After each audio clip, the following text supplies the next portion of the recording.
بسم اللہ الرحمن الرحیم۔ السلام علیکم ناظرین، M R news headlines میں ایک بار پھر آپ کو خوش آمدید۔ میں ہوں راشدہ حفیظ۔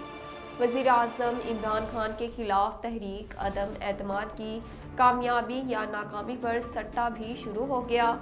اپوزیشن کی جانب سے وزیر اعظم عمران خان کے خلاف تحریک عدم اعتماد جمع کروائی جا چکی ہے، جس کے بعد اب اسپیکر قومی اسمبلی اجلاس طلب کر کے پہلے اس معاملے پر بحث کروائیں گے اور پھر ووٹنگ کرائی جائے گی۔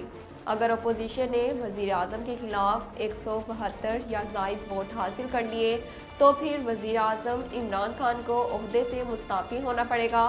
حکومت اور اپوزیشن دونوں ہی کی جانب سے اپنی اپنی کامیابی کے دعوے کیے جا رہے ہیں۔ سندھ کے وزیر اطلاعات اور پیپلز پارٹی کے رہنما سعید غنی کا کہنا ہے کہ وزیر اعظم کا تو اپنا جغرافیہ ٹھیک نہیں، بلاول کی اردو کا مذاق بنانے پر حیرت ہے۔ سعید غنی نے وزیر اعظم پر تنقید کرتے ہوئے کہا کہ عمران خان صاحب آج کل بہت پریشان ہیں، بوکھلاہٹ سے بھی آگے بڑھ گئے ہیں، پاگل پن کا شکار ہے۔ انہوں نے کہا کہ عمران خان کی بہت سے ارکان کی اکثریت ان کے ساتھ نہیں۔ اس کے علاوہ سعید غنی نے کہا کہ جمعیت علماء اسلام کے رضاکاروں کو جس انداز میں گرفتار کیا گیا وہ قابل مذمت ہے۔ پاکستان میں 4 کمرشل پروازیں بھارتی میزائل کی رینج میں تھیں۔ بھارت سے میزائل حادثاتی طور پر چلنے اور میاں چنو میں دھماکے سے گرنے کے عین وقت اس علاقے کے آس پاس 2 بین الاقوامی سمیت 4 کمرشل فلائٹ فضا میں تھی۔ ایویشن ذرائع کے مطابق اس میزائل کی ڈائریکشن اوپر یا بلندی کی طرف ہوتی تو خدا نخواستہ کوئی ایک طیارہ نشانہ بن سکتا تھا۔ بھارتی وزارت دفاع نے معمول کی دیکھ بھال کے دوران تکنیکی خرابی کی وجہ سے میزائل حادثاتی طور پر فائر ہو جانے کا اعتراف کرتے ہوئے پاکستان سے معافی مانگی ہے۔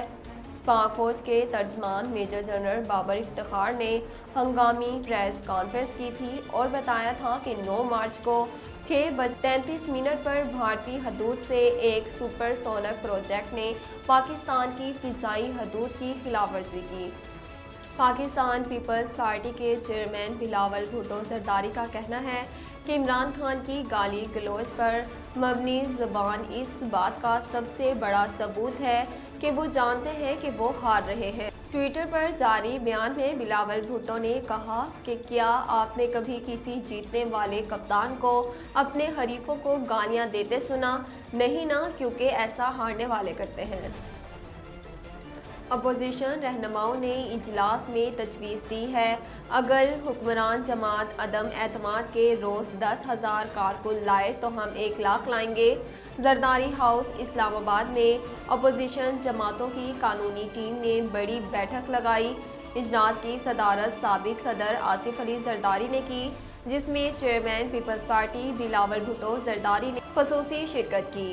اس کے علاوہ اجلاس میں فاروق، کامران مرتضیٰ، نوید قمر، ایاز صادق، مرتضیٰ وہاب، منظور افریدی، اعظم نذیر تارڑ، عطا تارڑ سمیت دیگر رہنماؤں نے شرکت کی۔ ناظرین، اب تک کے لیے اتنا ہی۔ مزید خبروں اور اپڈیٹ کے لیے دیکھتے رہیے ایم آر نیوز۔